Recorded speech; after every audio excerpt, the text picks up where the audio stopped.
I'll just start from the top. So today's class, Zipforms templates. Like I was saying, it's not the most exciting class, but we'll go ahead and I'll try to show some, real live examples of how these templates can save you guys time, allow you to work more efficiently, try to add some, some stories about, templates and how we've used them and try to make it a little more interesting, but like I said, not the most exciting of topics. So it's good to see everyone. I'm Drake Martin with the Coldwell Banker Town and Country office. It's good to see a couple of familiar faces here, and then a couple that I don't know, but it's nice to see everybody. So we'll go ahead and get started. I'm going to share my screen.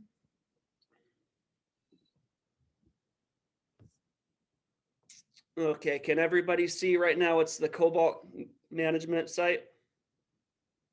Yep, I can see it. Perfect. Now it's my Gmail. Now it's a Google tab. All right, perfect.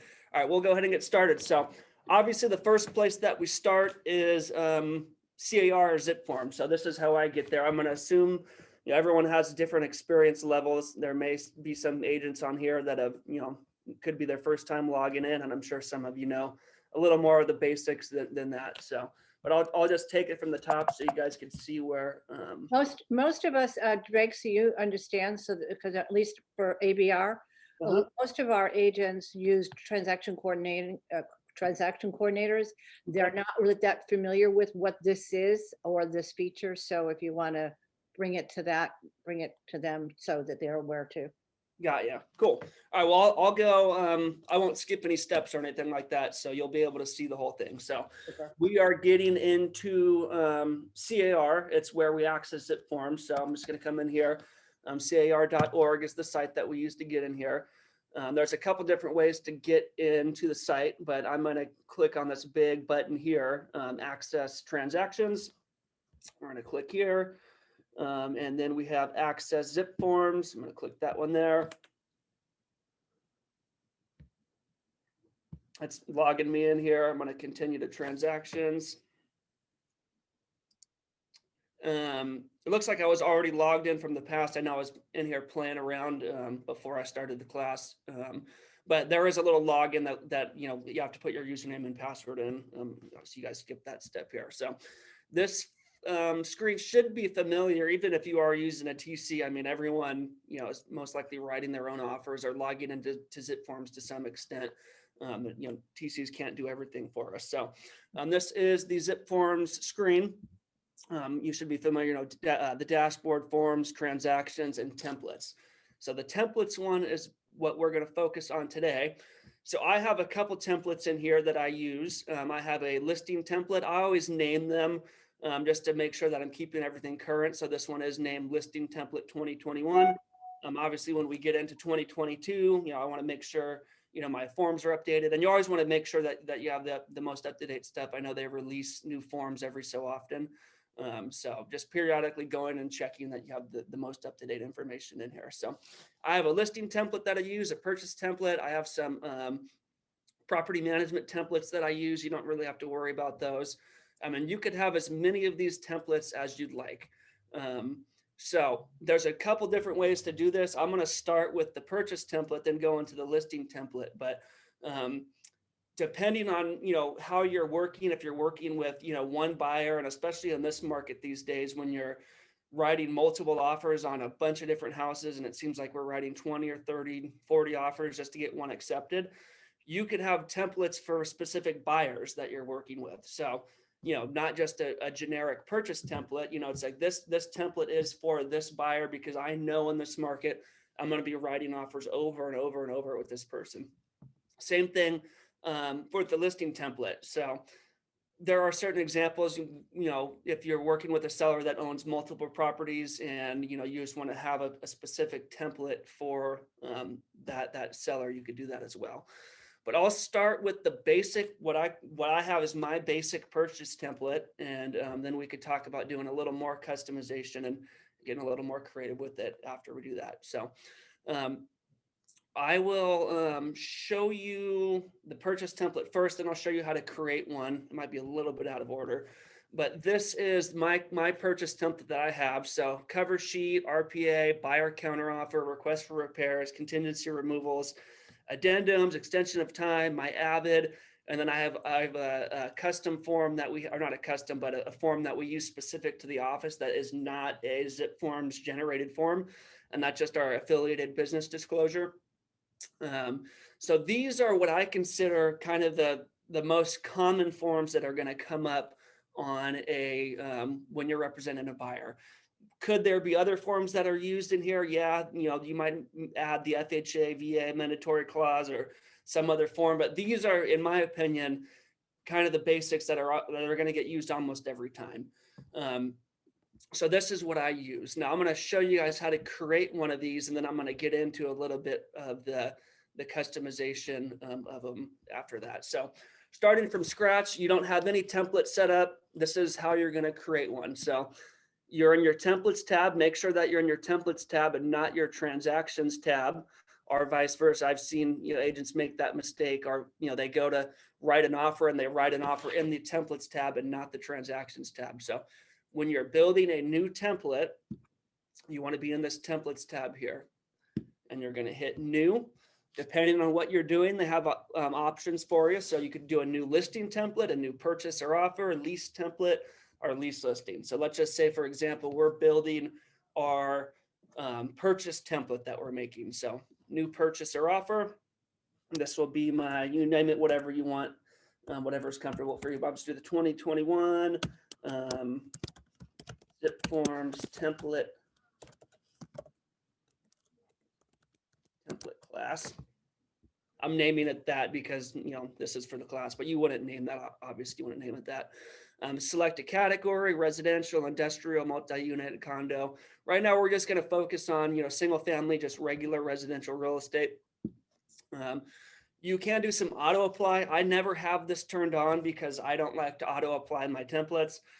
When I create a transaction, I like to apply them. That's just me personally. So I always leave this checked, and these are all attempts, so I'm not going to do that, and save that.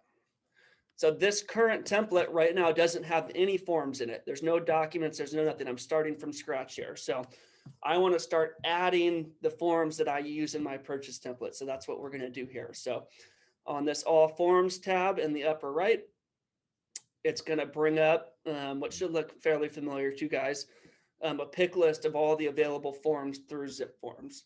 So always start with the cover sheet. So there's a couple ways you could come in here and search this. So you could search cover, or you could search RPA, or TDS, and it pops up all the forms on your right here. So we're going to go cover sheet. I'm going to add my RPA. So I just go in there and search RPA, residential purchase agreement, right there. I'm going to need, buyer counter offer, BCO. And the cool thing about this may look a little time consuming, but once you do this upfront work, you really don't have to do this again. So of course, I'm taking this, starting from scratch. We're building a whole new template. We're adding, dragging these forms over, doing all that. So it's like, why would I, do this when I just, don't use a template? I do the same thing. Well, the purpose of it is, you're going to be writing multiple offers or using this template over and over and over again. So, let's not, keep doing the same work over and over and over again. BCO, let's add an addendum in here.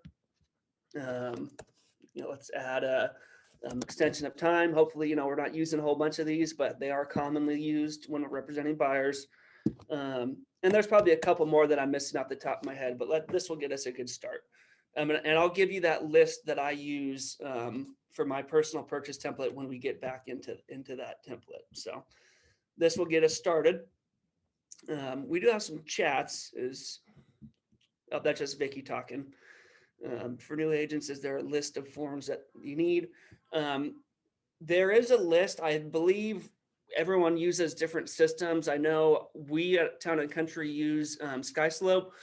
I think ABR uses SkySlope. I'm not sure. Some of the other just started. Yeah. So your list of required disclosures and forms are going to be in SkySlope. So you could get that list from your office managers, and it'd be a great idea to build your template off what's required. So thank you for that question. All right, back to creating this. So you're going to hit on your cover sheet. always start in your cover sheet. And this is where you're going to fill out the transaction cover sheet information. So if I was making a template for a specific buyer, like I was saying earlier, I could add their name in here. And every time I apply this template to that buyer, it's automatically going to populate their name and all the information that you put in. I've got a little background noise. I think someone unmuted themselves. We got that taken care of. Same thing with the seller. If I was making a seller template, I could add their name. This for me, on the purchase template, I just put my personal information in here. So we have the buyer's broker's information. That'd be me. So come in here, Cold Maker Town and Country. It's, I think Carlos, I think you need to put yourself on mute, my friend. Okay. Thank you. And you put your office address, add that in here, get all this set up. I'm not going to go through this exactly because I already have this set up. So as opposed to me filling all this out, I'll show you how it looks when it's done. But basically you need to fill out your personal information as an agent. And when you use this purchase template, you'll never have to write this information in again. It'll just auto populate and pull over, and you'll be good. So it's definitely best practice to fill this out completely, add all your information in here. I did an offer presentation class, and this template class kind of ties into that offer presentation class that I did about a month ago. It's unprofessional when you submit an offer in and you don't have, your personal email address in there or your cell phone number, or if any of these things are missing. I don't have a fax. I'm okay with you leaving out the fax number. If you don't use fax, it's kind of a dying thing. But filling this out completely is definitely a good idea. Filling out your license number, getting all that information in there. We're not going to worry about this stuff here. So we'll go back and then, so that's how you would create it. Now, as opposed to me going through and creating this one for you, I'm going to go back into the one that I already have. So I'm just going to go back into my purchase template that I currently use to show you what this looks like with accurate stuff. So this is the cover sheet that I have that's already built for my purchase template. So obviously, like I was saying, I follow my own example. I have all my information in here, a company license number, my license number, address, phone numbers, office number, my cell phone number, my email address. I don't put a fax in here. And there is a place for cell phone number and agent's number. I just put my number, agent's phone number in that one. I guess I could have it in both places, but I don't have that. Okay, so getting your cover sheet set up is going to be a big time saver for you. And then the next thing is kind of getting some of the boilerplate items in your purchase agreement. This is going to make writing offers for you guys so much faster. So if you go into your RPA, it's going to have what should look familiar to everybody. And you could see that this template's already kind of made. So these are things that I went through and selected. So, on the agency, of course, there's going to be at least one buyer. So that's already filled out, check that one. If there's another buyer, you would, when you create the actual transaction, you could go in and add that later. The firm name, the agent name, my license number is already in there. If you kind of scroll down and follow along,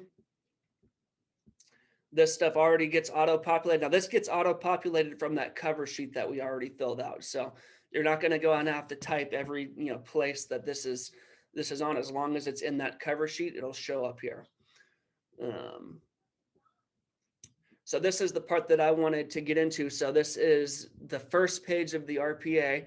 We're going to leave all this blank. Remember, we're not writing an offer right now. We're just setting up the template for when we go to write the offer in the future.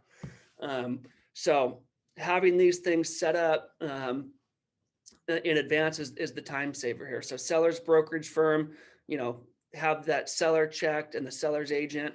You can see the buyer's brokerage firm. Remember, this is the purchase template. So I'd be representing the buyer. I have my office in here. I have my name, my license numbers are in here, and the appropriate boxes are checked.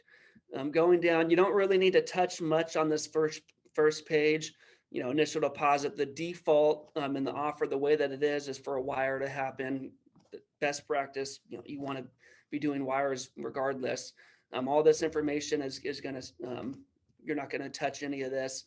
I do have in my template this interest rate not to exceed amount in here. I have mine set at 4. You could adjust this, depending on what rates are doing. But this is, one of those things that agents leave out all the time. But if you add this into your template, just be careful that if you want to change this when you actually go to write the offer, you're making an adjustment here. But my template has that auto populated in there, so I can't really forget to add that. My template also has the down payment verification attached. People say, well, what if I don't have their verification of down payment or any of that? It'd be unprofessional to submit an offer without that. So my template automatically says that I'm attaching the verification of down payment.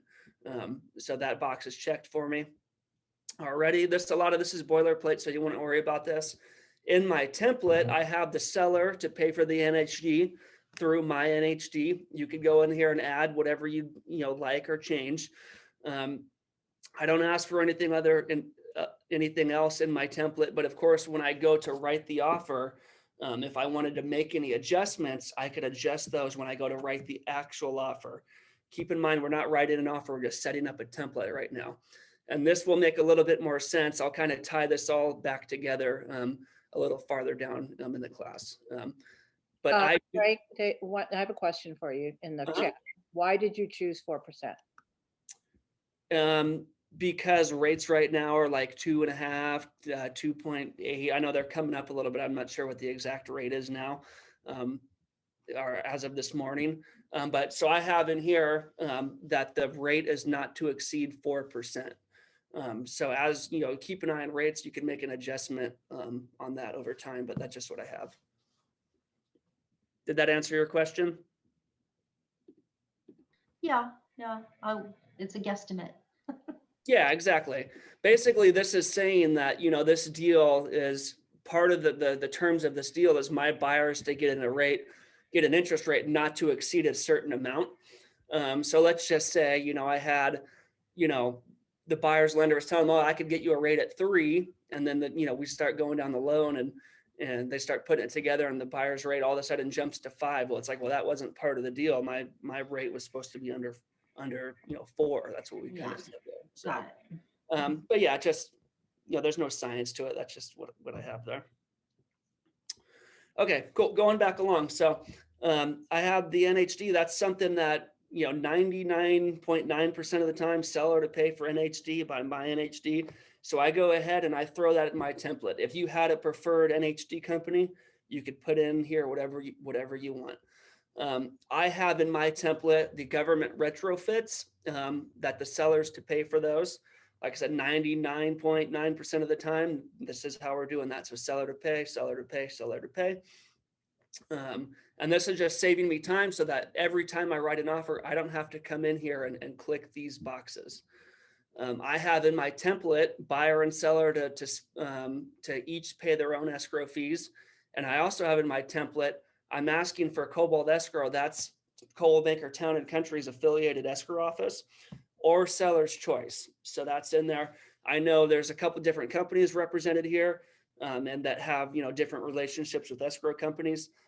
But at Town and Country, this is ours. So I'm asking for that in my template up front. And if you did watch my offer presentation class, this is a point that I was talking about. When you're going to present that offer, having a conversation about who the escrow is going to be. So I just have it in here, Cobalt Escrow or seller's choice. And if I needed to change it when I go to write the actual offer, I could change it. And then I have seller to pay for Orange Coast Title or seller's choice. Again, that's our affiliated title company. I know some of the other companies may have different relationships. This is one that I have in my template that I keep an eye out for. So seller to pay for county transfer tax, city transfer tax.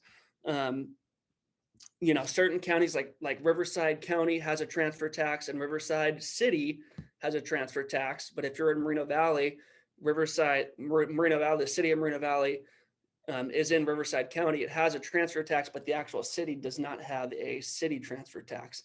I just click both on here, and then when I go to write the actual offer, I make the adjustment as needed. And like I said, this will all kind of tie back together in a couple minutes here.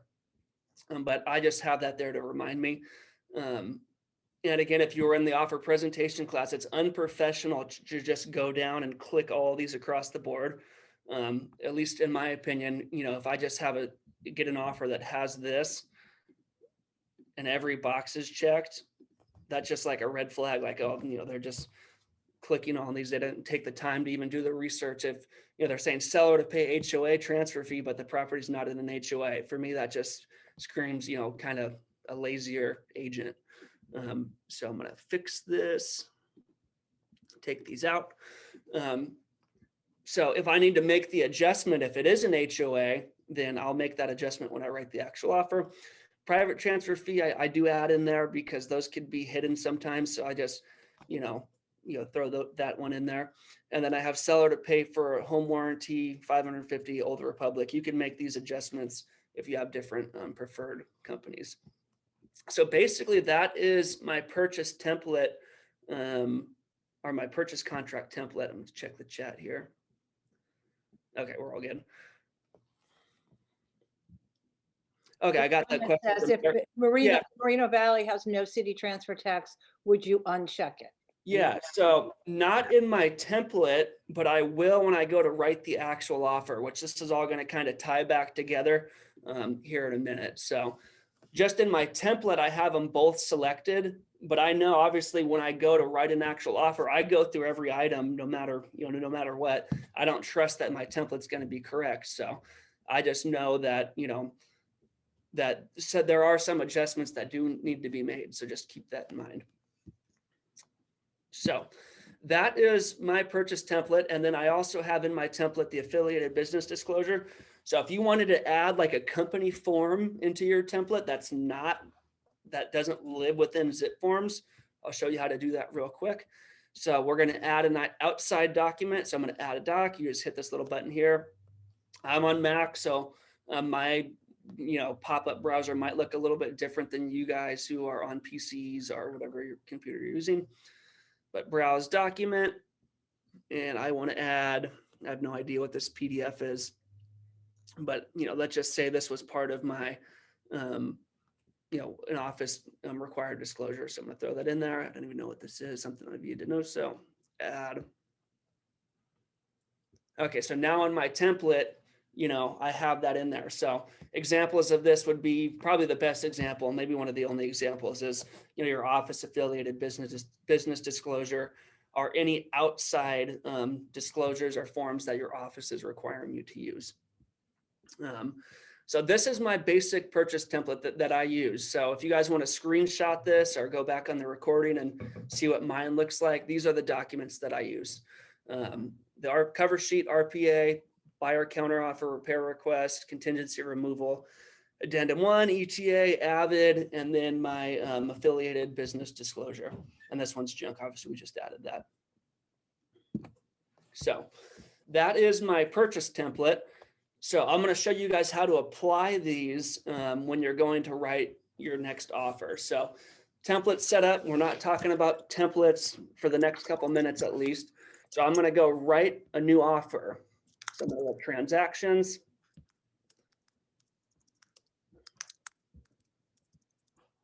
Let that load.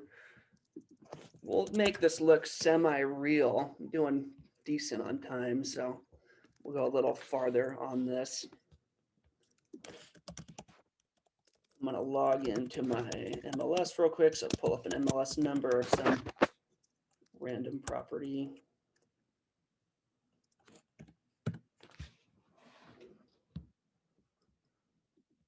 You guys following along with me so far?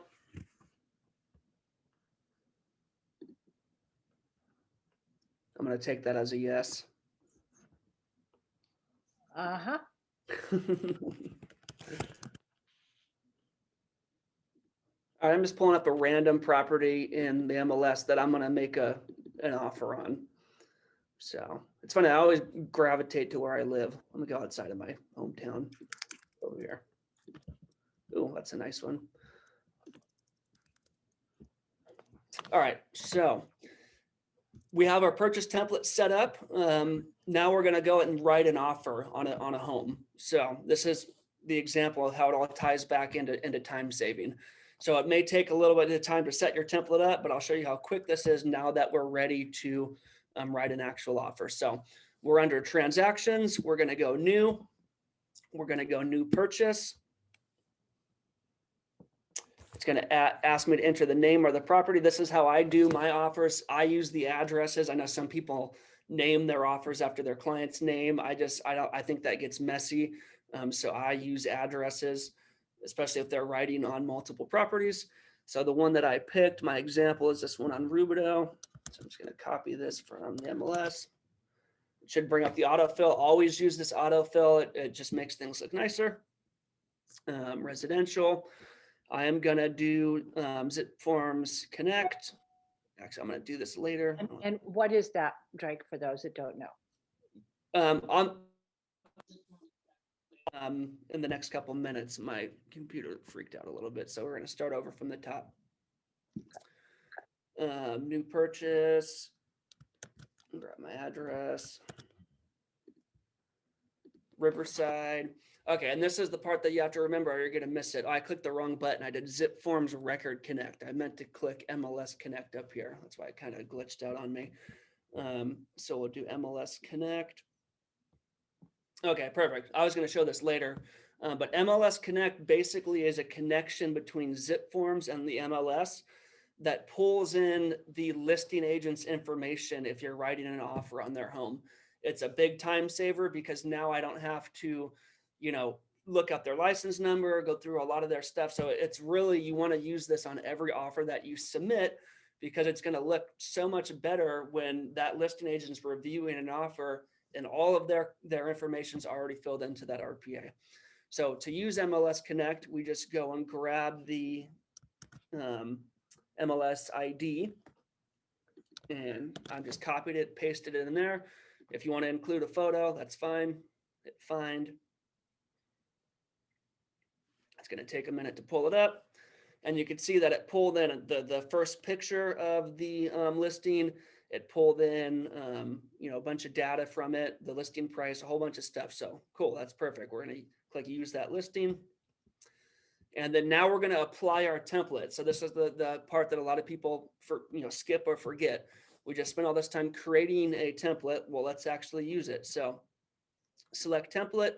We're going to use my, where did it go? Oh, right there. My purchase template 2021. So we're going to hit that, hit save. It's going to take its time to get the template already in there and all set up. And when I go into, it gives you the summary and you got a bunch of different information, documents here. So I already have all the documents that we were just talking about. Now in my transaction, I have my personal information as an agent in there. I'm going to have the other listing agent's information in there because we did that MLS Connect. And going to write a new offer now is going to be super easy because all this stuff is already in here. So I click my purchase template. It starts at a weird page. I'm just going to go back from the top. So this is the agency. So I'm going to go in here and just type the buyer's name. The buyer's name is not going to automatically pull over unless you create a specific template for that buyer. I'm just going to pretend that we're, writing this offer for this test buyer, and we're going to write one offer and get it accepted because, that happens all the time these days, right? So we have our buyer. Drake, I'm sorry, I may have skipped it myself.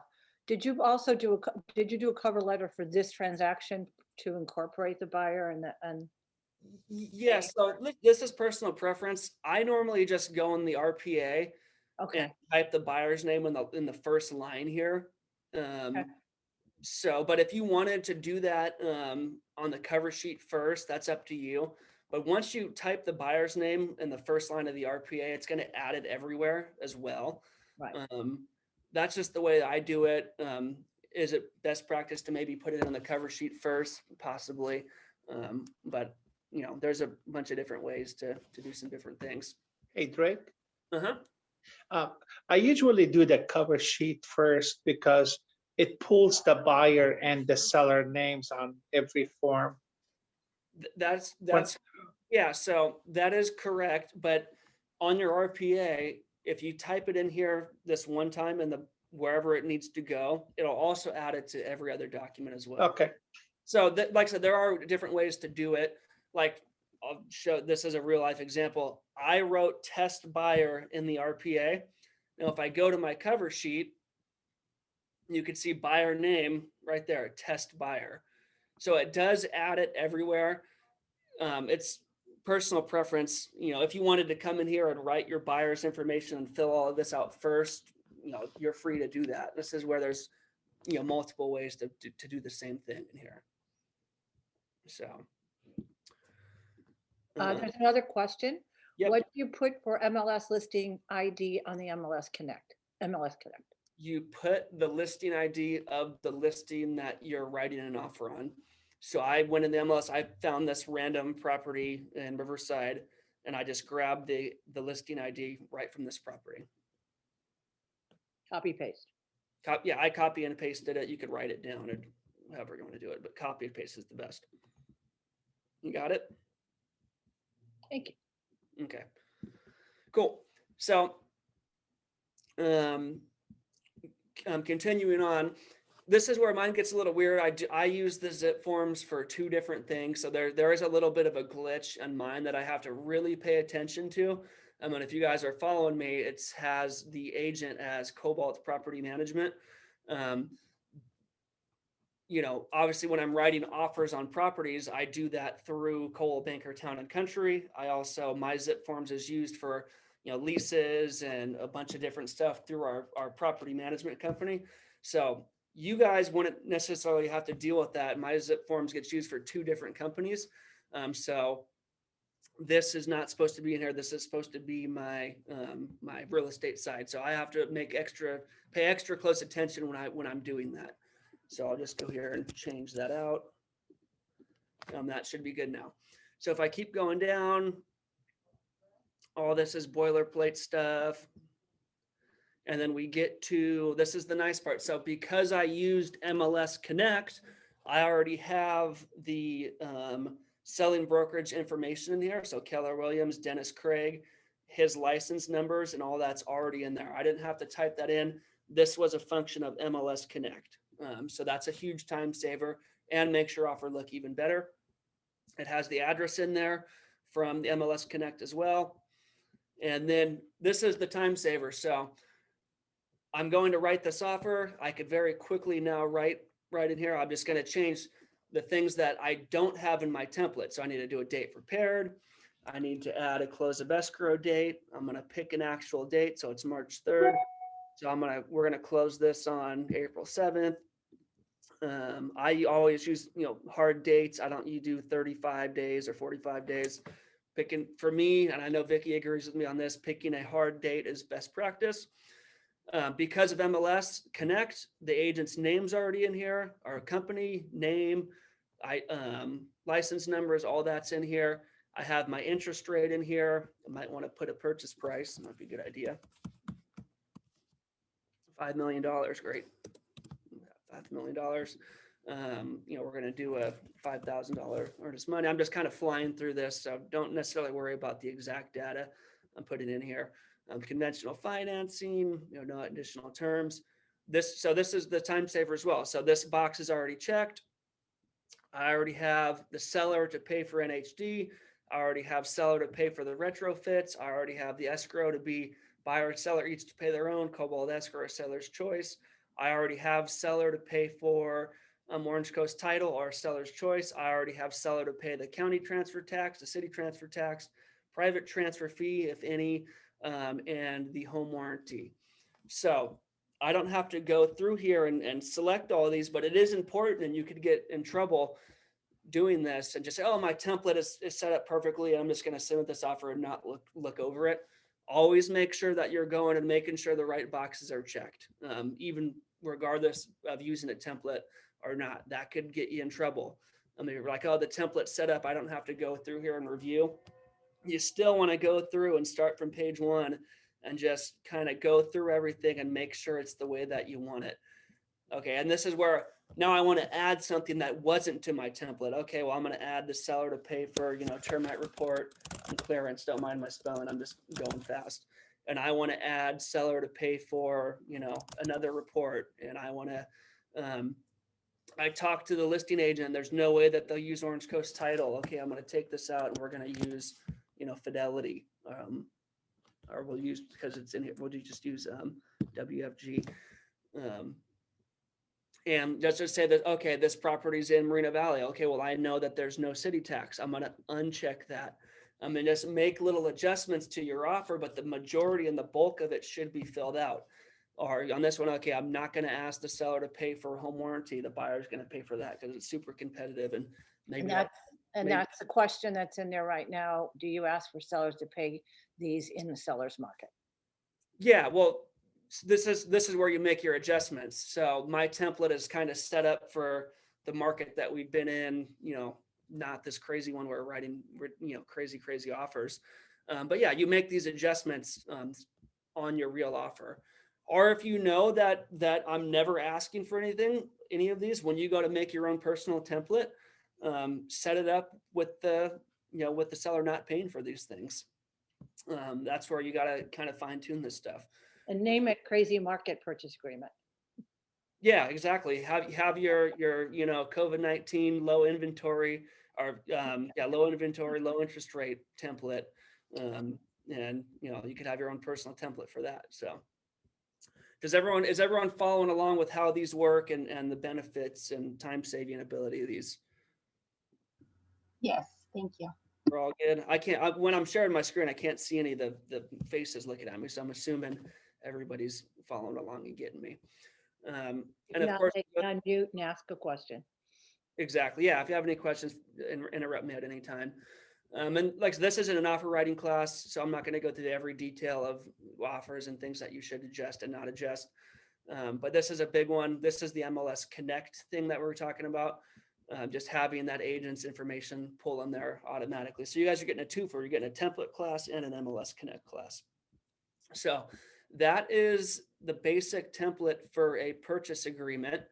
And like I said, I already have all this stuff in here. So let's just say I submit this offer, it gets accepted. Now I go back into my transaction and I need to do a repair request. Okay, well, my repair request is already here with the address, the buyer's name, all that stuff in here. I need to write an addendum. Okay, it's going to be all in here. So I don't have to go and add those things as I go.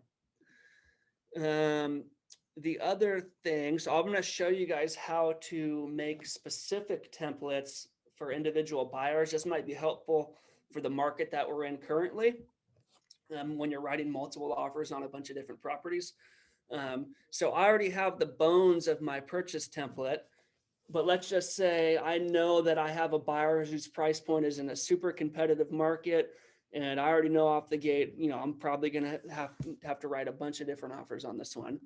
So what I'm going to do is hit this little blue drop down, and I am going to copy this template, and I am going to name this we'll just call it, make up a stupid name, Billy Buyer. My buyer's name is Billy, and he's Billy Buyer. So this is my Billy Buyer purchase template, and I'm going to save this. And not that Billy's a stupid name, if there's any people out there whose names are Billy on the call, but or your last name's Buyer, but there's the first name that popped in my head. So now I just cloned my purchase template, but I made a specific one for this Billy Buyer guy. And I'm going to come in here and on my cover sheet, I'm going to type in Billy Buyer, and there's his wife, Sally Buyer. And this is a little bit of a time saver. So now that when I go back, I just won't have to write their name in there. Or if I know there's like some special terms in here that I want to adjust when I'm working. This goes back to your question, do I ask for sellers to pay for certain things? All right, well, in my Billy Buyer purchase template, I know that the market's crazy, so I'm going to make some adjustments to my template now so that when I write the 40 offers that it's going to take to get them a house, I don't have to make these adjustments every single time. So I'm going to go here. I'm going to go to the start of the terms page. And if you're following along, let's get not crazy, but let's get a little crazy. All right, the buyer is going to pay for the NHD. That's something we normally don't do, but that's going to save that seller $100. And the buyer is going to pay the full escrow fee. Obviously, that's something we don't normally do, but that's going to save that seller, $2,500, whatever it may be. And we're getting really crazy now. The buyer is going to pay for the title insurance. And don't do that. And we're just, now we're asking buyers to pay for things that they don't normally pay for. That might be a little bit extreme example. We want that seller to pay that, maybe split these fees, but we'll have the buyer pay for the home warranty. So we just took out, not a huge swing, but we asked the buyer's paying for the home warranty, and now the buyer's paying for the NHD. So that's a, $600 swing towards the seller that may be the difference between that offer getting accepted or not. Does that make sense? Yeah. Okay. Cool. Can I have you, this would be, if you have a minute left, I don't know where you were going, Drake, but Yeah. No. what about, because some of these agents haven't really done digitally, I don't want you to go through a digital class, but what's the next step? You're all done, you're going to send it to your client. Can you show how you would send it digitally? Yeah, we could, I could quickly do that. I wanted to show the listing template because that one honestly is probably a little more important. Yeah, whichever you want to, but if you could flip over, I don't want you to go through the whole thing, but just where you go after that and let it be. Got ya. Okay, well, let's do this. Let's do the listing template because I got about 15 minutes left. And the listing template is truly the time saver. So we'll go into, and then if we have time at the end, we'll kind of put a bow on it and go through digital signature and the whole deal. Is that good for everyone? Okay, it's good for everyone. Yeah, I think so. So I have my listing template. So when we're working with buyers, obviously, we have purchase contracts, addendums, repair requests, things like that.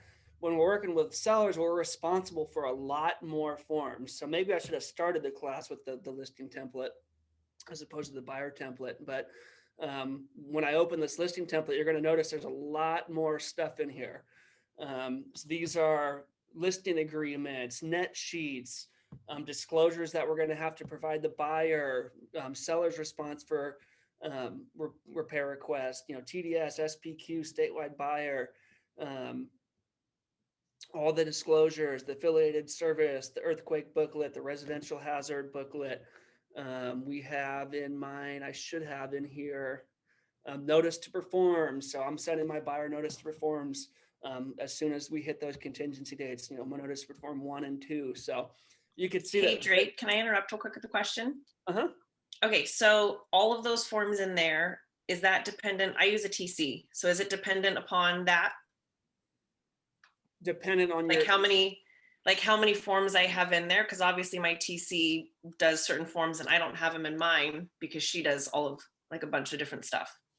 Yeah, well, I would assume if your TC is logging into your Zipforms to generate these disclosures, that if they're a good TC, they should have a template set up for you in Zipforms. Or the way that we do it, I use the TC as well. I created the template. I work closely with my TC. I said, this is the template that we use. Make sure that we get all these items in here. And my TC works off a checklist that we created for them so that I'm not just handing it to them and hoping that they give us what we need. I'm telling them these are the things that we need. Use this template, make sure we get all our stuff in. And Amber, to answer your question for CBABR, the TC has all of those forms. You would Okay. not necessarily need to put them in, but one day you may fly solo, or you'll have to. These are the forms Drake is suggesting we have. Yeah. Okay. Yeah. So, I mean, yeah, you always want to be able to kind of tie your own bow tie. Your TC gets sick or, you're in a pinch and it's 10 o'clock at night and, oh my God, I just got a call and I need to go create something and I don't have access to my TC. We got to be able to know how to do everything in our business. Obviously we rely on help, especially when you get bigger, you rely on TCs and kind of a team. But as you're the team leader and as the operator of your own kind of independent business within another business, you need to be able to know how to do everything that the people that work under you do as well. So. Okay, thank you. So this is the listing template. So obviously I have a lot more in here. This is generated from the checklist that we use at Town and Country. So these are the things that at our office we recommend to add, and it's a big list. I don't know if you guys want to screenshot or maybe get the recording later, but these are pretty much the disclosures that we require at our office, and they're all in here. Pretty much ours too, so, yep. Mhm. And then the only pre-filled things that I have on my listing agreement, we'll just show that real quick to kind of help us out. Because you can't really, on the template side, you can't really, fill out a lot of these disclosures and things, as you don't know who the buyer is. You don't know who your seller is going to be, in as you're building the template. So you can't really pre-fill a lot of this stuff out. But we can pre-fill some of the listing agreement stuff. So, and this one I didn't adjust before the class, so it might not be totally accurate. Hold on, I'm looking for the first page. Yeah, this one.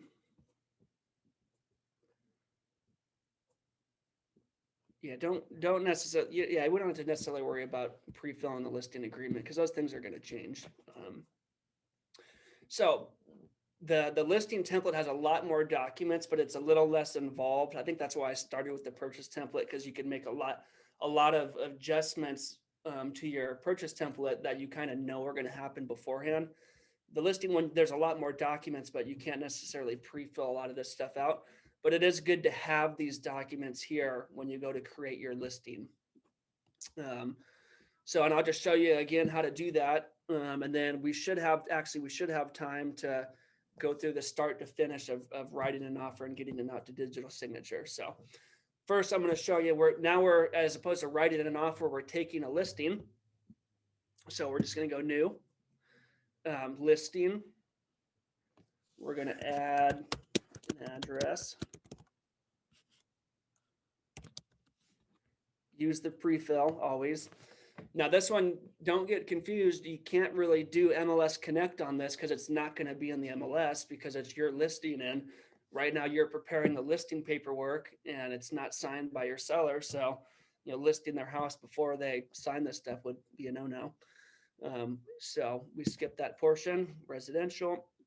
We're going to apply a template and we're going to apply my listing template and hit save.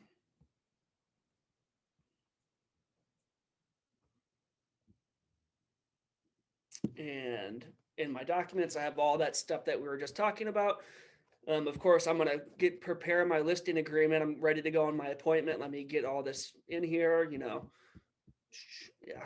Hell, it drops you to the middle of the page. For me, it does that.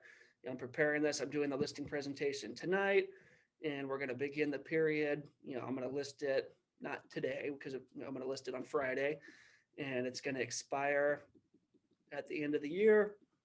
Some people may think I'm crazy for doing that, but all of my listing agreements are expire on December 31st of the year. At the end of the year, I don't do 6-month agreements or anything like that. But we do that. The reason we do that, we allow this, you might want to talk to your managers. This is what we allow to do at our office. We allow our sellers to cancel at any time without any penalty. And it's actually a kind of a listing presentation tool. It's like, hey, Mr. and Mrs. Seller, most agents will do a 3-month agreement, 6-month agreement. I'm going to cancel ours at the end of the calendar year, but you're allowed to cancel this agreement at any time without penalty. Obviously, that's not going to happen. We're going to do such a great job for you. We're going to work together well. But at any time you don't feel comfortable or comfortable with the service that I'm providing you, we'll let you out of that listing contract.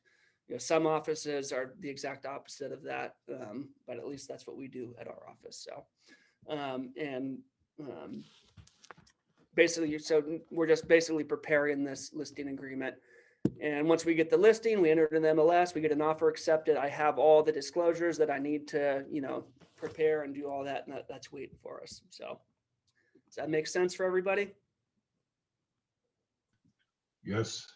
Hopefully there's not an office manager from a different office. It's like, I can't believe you just told all these agents to just let sellers out of listing contracts. But that's You did it right. Tell them to talk to their manager. There are some variations from office to office. yeah, exactly. So sorry, Vicky, or whoever else may be on, but all right, so let's go back to the purchase contract here. I'm a little bit all over the place, but we'll go back here. And we're gonna, Vicky wanted to see some digital signature. So this is that one that we were working on earlier, that kind of sample property in Rubidoux. So we're gonna send this out for digital signature. So we have our test buyer, we have our information, we have our close of escrow date.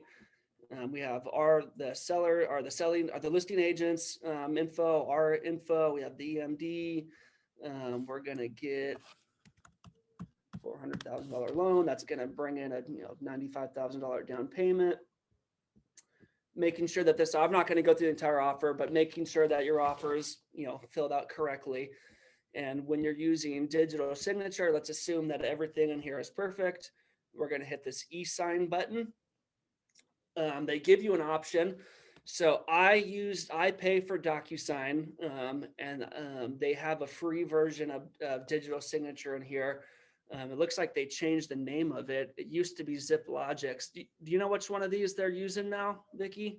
It's the, I think it's a 2.2, 2.0.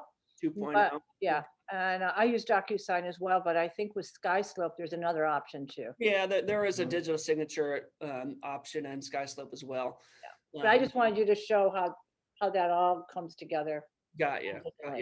Yeah, so if you're not paying for Docusign, you're not going to have this option. You have to use the free version of digital signature through CAR. I don't use that. I don't know how to use it. I use Docusign. That's what I've used for the past couple of years. So I'm just going to show you how to use Docusign. If you're on the fence about Docusign, I will say it is the best digital signature platform I think that's out there. And I want my customers to have the best experience possible. So I provide the best digital signature experience that I think there is.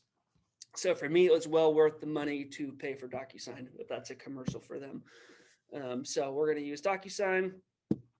Hit next. It's going to ask me who I want to sign this. I'm going to sign it as the selling agent. I'm going to have my test buyer sign it. Test at gmail.com. Put their email information in there. Select them. If there's another buyer in there, obviously add them in there. Close. It asks you to set a signing order. I just have everyone sign at the same time. So I just make this one-on-one. That basically means an email will go out and whoever gets to it first is allowed to sign it. Some people don't like that and they want to have, set signing orders. Okay, well, I'm going to be the first one to sign it. Then once I sign it, then it'll go to 2 and then they could sign and then it'll go to the 3rd person and the 4th person and so on and so on. But I always just set this to one-on-one. Everybody gets the email at the exact same time. Hit next. While you were waiting, Krista said she uses the 2.0 and it works well. The new version, she said though that DocuSign does not, unless you say they're all to sign it at one time, Krista, like Drake just said, you can also provide a sequence 1, 2, and 3. Who gets it first, second, and third? Got you. That's the free version through Zipforms. Does that? Yeah, that's the 2.0 she was talking about. And then DocuSign, she said, did not have the ability to do that, but it does. Yeah, DocuSign does have that ability. I use it. And Lonnie said that the 2.0 is easier than the first. Okay, good. I know that ZipLogix was the one. I don't know when they changed from ZipLogix to the whatever they're calling it now, but 3-4 years ago when we moved to DocuSign, I remember ZipLogix was just terrible. It was. That's why I did too. Yep. Yeah. So maybe the free version that's offered now is improved and better, but DocuSign's got its hooks in me, so I don't think I'll be changing, but who knows. So now let's go to the next portion. It automatically applies where they need to sign. This is again where you could get in trouble it does it like 99.9% of the time right. But I always just scroll through and make sure that everything is placed correctly because I don't want to miss something and look dumb in front of a listing agent or in front of my buyer. So I'll just go through, double check, all of my signatures are in the right spot. Which right now it looks like, it's doing its thing. Everything is automatically placing. And for time's purposes, I'm not going to go through the whole thing, but I always scroll through the entire document, make sure that everything's correct before I send it.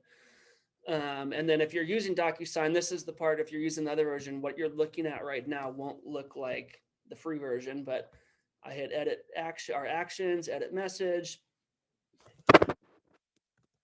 offer, and you just write a little message to your buyer, hey buyer, attached is the offer, call me with any questions. Thanks, Drake.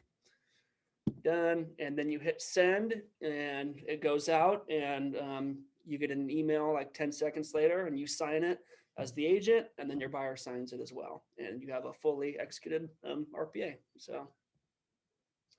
Yay. That's a beautiful thing. I used to pay for the Zipforms when they first came out. It's now a free member benefit, but it wasn't in the beginning. So that's how much this product is. It's a great product. Yeah. So, all right. Well, that's all that I had. Elizabeth asked if we should have our buyers read the entire document before they go through and hit next. And yep, that's what you get paid for. Yeah, exactly. So we could get in trouble with digital signature sometimes and, just having people sign it or whatever. That's not best practice. I will call, my buyer or whoever it is. And it's like, hey, let's walk through. If I'm not with them together, hey, let's walk through signing this. Don't just go next. Let me explain what you're signing and we'll go through this step by step. Because you could get yourself in trouble doing that. Especially there was even some discussion about they have ways to track how long it took someone to sign stuff. So when you end up in hopefully not, but if you end up in some sort of court or some sort of litigation, it's like, okay, well, you sent this at, 12:52 and the buyer signed it and they were done at 12:52 and 30 seconds. So you're telling me that they read this in 30 seconds and understood what they were signing, and you don't really have a defense when you get into that situation. So just be careful with that. I'll tell you what I do, Drake. For risk management, I also email it. Email it, yeah. And then email it beforehand. Here's the PDF copy of it. Right. And it's coming via Docusign, and yeah. Let's go over it before you sign.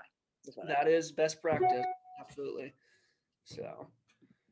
All right, well, that was my class. I'll open it up for any questions. If you guys want to see something, again, I know we're pushing up right at 1, so I don't want to keep anyone past, the hour-long block. But if anyone has anything or wants to stay on a little longer, everyone is welcome to leave if you don't have any questions. And if you do, we'll hang around a little bit. So anybody from anything or anything from anybody? I got a quick question. Yes, sir. Wondering, after you finish your Docusign, you sign, then your client signs. I've kind of played with one, I think it was Digital Ink, maybe 2.0, and I couldn't find in the templates or the folders where the signed document ended up. Okay, so I don't use Digital Ink, so I can't speak to exactly how their product works. I do know that in Docusign, they send you an email of it. You also have your Docusign account that you can log directly into, and it's there. And it's also in. You guys can still see the screen, right? Drake. Yeah, well, and then also in this area, though, once you send something digitally, it'll be sitting here. There'll be like a little Docusign document. So you use Docusign, it's in 3 places. I don't know about Digital Ink. So it comes back to your Zipforms? Docusign does. Yesterday, because I hadn't used Logic in years, and so I used the 2.0 yesterday, and it asked me to send invitations for the people signing, and myself included. And then once I signed, and everybody, it was completed, then it sent me an email stating that all my documents were completed. And then I had to go back in also, I checked in the actual digital ink site, so.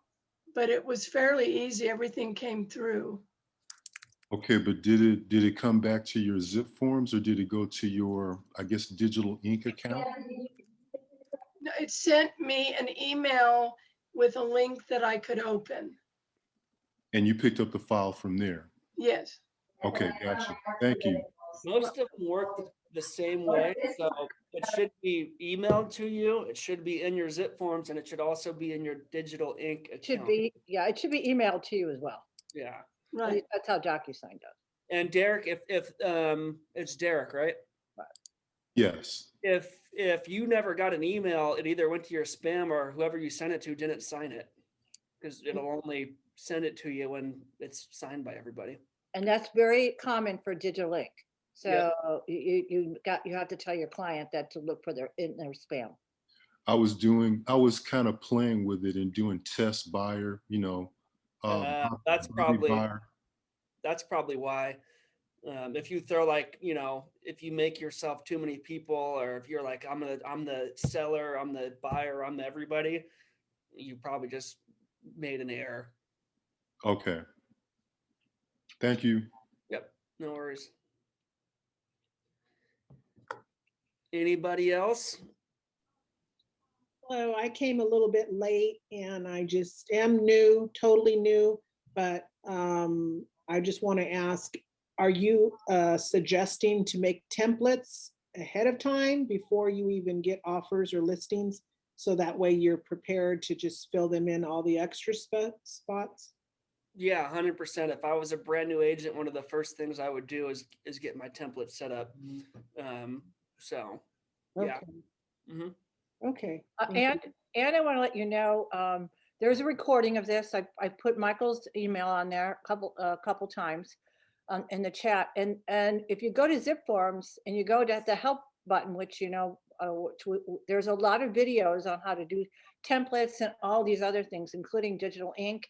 So take some of that training. It's free and it's a great resource for you. Yeah, they actually do. They probably do a better job than I do at the class. So right through the Zipforms website, they have like their own training library. So you can find it here and there and all over the place. Anybody else? All right, I guess just All right, cool. thanks, Drake, so much. All right, thank you. I actually learned something from you today. I've been using this for a long time, but I love that because of the multiple buyers, just to have a multiple buyer, you know, template. So thanks for that. I picked something up myself. Otherwise, stay dry. We'll see you next week. Sounds good. Thanks, guys. I appreciate it. Thanks for coming. Thank you.